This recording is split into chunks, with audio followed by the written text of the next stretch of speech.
안녕하세요. 폴리트립스 이영준입니다. 안녕하세요. 최종걸입니다. 오늘은 크루즈 역사에 대해서 조금 얘기를 드리려고 해요. 국내에서 크루즈 마케팅을 할 때 항상 나오는 형용사고가 있어요. 럭셔리. 모든 크루즈는 다 럭셔리예요. 럭셔리 하면은 사람들이 대중적으로 생각을 할 때 왠지 좋은 거, 비싼 거라는 인식이 제일 먼저 머리에 딱 꽂히다 보니까 국내에서 크루즈는 비싼 여행이 돼버렸어요. 일단은 크루즈 여행이라는 개념이 등장한 거는 거의 얼마 안 돼요. 최초에 이제 크루즈 여행이라는 개념이 이제 생겨난 게 19세기 초에 이제 영국에서 전 세계에 이제 식민지들이 많았잖아요. 그러다 보니까 뭐 인도나 호주, 그 다음에 아메리카 대륙 이런 쪽에 이제 식민지들을 건설을 하다 보니까 이제 사람들이 영국에서 식민지까지의 이동 수단이나 아니면 서로의 뭐 연락을 위해서 그 당시에는 이제 주로 이용했던 게 배예요, 배. 그래서 그 당시에 이제 크루즈라고 하기에는 애매하고 그냥 여객선, 사람을 수송하기 위한 여객선의 개념이 컸는데 특히 이제 가장 이제 많이 이주가 이루어졌던 데가 이제 호주하고 미국. 그 당시에 이제 호주하고 미국 쪽 같은 경우에는 금광이 발견이 되면서 사람들이 이제 한몫 잡기 위해서 이제 영국에 살던 사람들이 이제 미국이나 호주 쪽으로 아예 그냥 편도 거기 가서 살려고 이주하는 경우가 상당히 많았어요. 대서양 횡단 크루즈네. 그쵸. 그래서 이제 그 당시에 생겼던 게 대서양을 오가는 여객선들이 많았던 거예요. 이제 크루즈 선사 중에 보면은 P&O라는 회사가 있어요. 영국 크루즈 선사인데 그 회사가 거의 최초로 이제 대서양을 오고 가면서 여객 운송을 시작을 했던 거죠. 이 여객선이 이제 장거리 이동을 하다 보니까 한 20 며칠 이제 이동을 하다 보니까 그 배 안에서도 이제 등급이 있는 거야. 1등 선실부터 해가지고 뭐 3등 칸부터 해가지고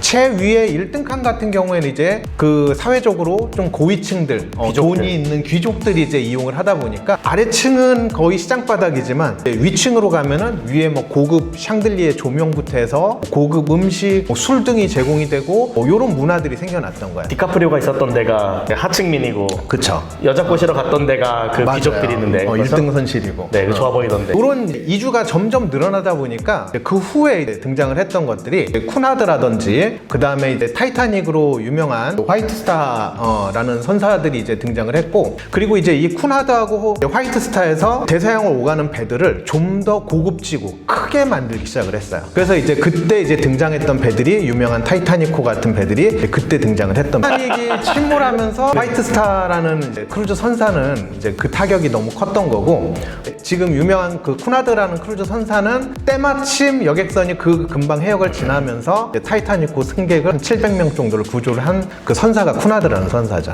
제가 알기로는 타이타닉호가 형제기가 3개인데 3개가 맞아요. 그거 다 침몰한 거는 운송 도중에 침몰한 게 아니라 그 당시가 또 19세기 말에 또 1차 대전이 벌어지면서 그거는 모든 크루즈 선사가 다 마찬가지였어요. 그 당시에는 이제 그 독일 잠수함들에 의해서 이제 그 여객선들도 많이 공격을 당했거든요. 그래서 이제 다 타시는 분이 있대요. 다 살아남았어요. 그것도 신기하네. 큐나드가 근데 큰일 했네. 그쵸. 근데 그 배도 2차 대전 때 침몰했어. 구해줬던 배도. 물려서 이제 있던 게 미국 금주령. 미국 내에서 이제 술을 못 먹게 하니까 이 사람들이 이제 술을 먹고 싶은데 그래서 이제 생각을 해낸 게 배를 타고 미국을 벗어나면 되겠고 공해상으로 나가면 뭐든 할 수 있으니까. 자, 그래서 이제 미국에서 미국 그 캐리비안 바하마 쪽 그쪽에 이제 섬들 많고 게다가 또 섬들도 이쁘고 하니까 이제 배를 타고 짱 박혀가지고 술 먹던 술 거구나. 먹고 놀고 할 수 있는 이 크루즈 여행이 그때 또 굉장히 인기를 끌었던 거죠. 자, 술 마시러 갔던 거네. 그쵸. 미국이 아니니까 합법적으로 이제 술 먹고 온 거죠. 그래서 크루즈에 술 무제한이 생겨난 거구나. 미국 캐리비안 쪽 크루즈 산업이 커졌던 이유도 그 역할이 상당히 크죠. 섬들도 워낙 예쁘고 하지만 이제 미국 내 술을 못 먹으니까 사람들이 이제 합법적으로 술을 먹을 수 있는 여행을 찾던 게 이제 크루즈죠. 크루즈가 지금 보면은 항공산업 때문에 다운됐었다가 다시 돌아왔다 그랬잖아요. 그거는 그쵸. 어떤 배경이 있는 거죠? 20세기 지금쯤에 여객기가 등장을 해요.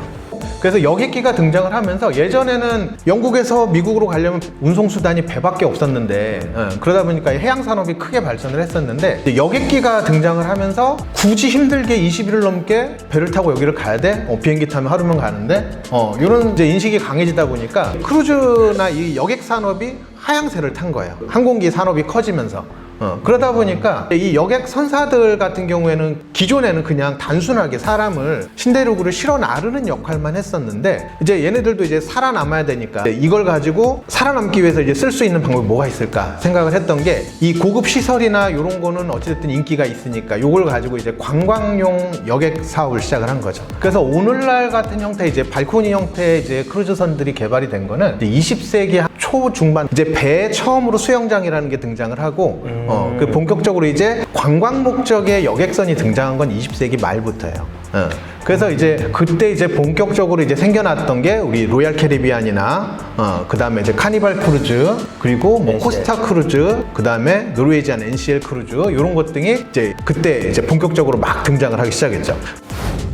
그리고 이제 크루즈가 좀 대중화가 된 시기가 프린세스 크루즈를 배경으로 만든 드라마가 미국에서 반영이 됐어요.